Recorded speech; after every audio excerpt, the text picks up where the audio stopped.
कयूं चेथो न हकीमन दे न तबीबन दे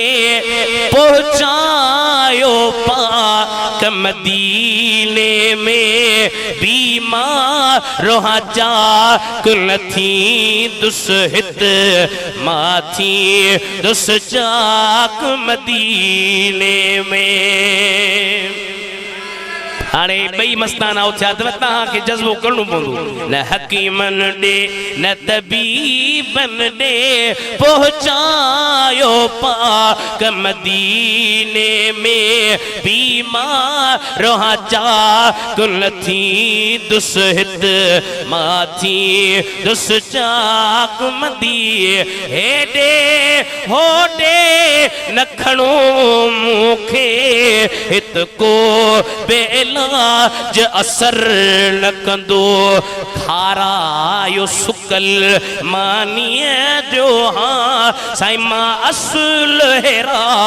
मदीने में बीमार जा कुल थी दुसहित माथी दुस चाक मदी छो देर कयो था तम निकरण का अवल दीदार कराए अचो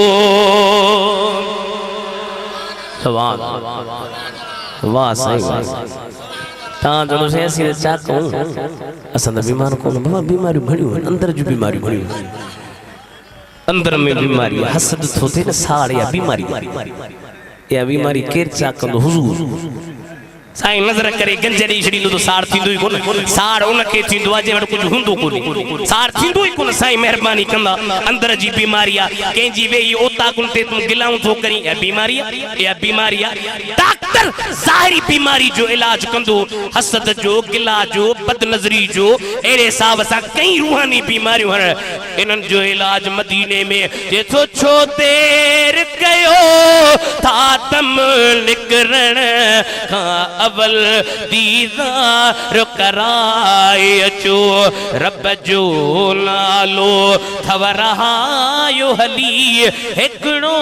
ई कलाक मदीने में हथ मथे कर जा बीमार जा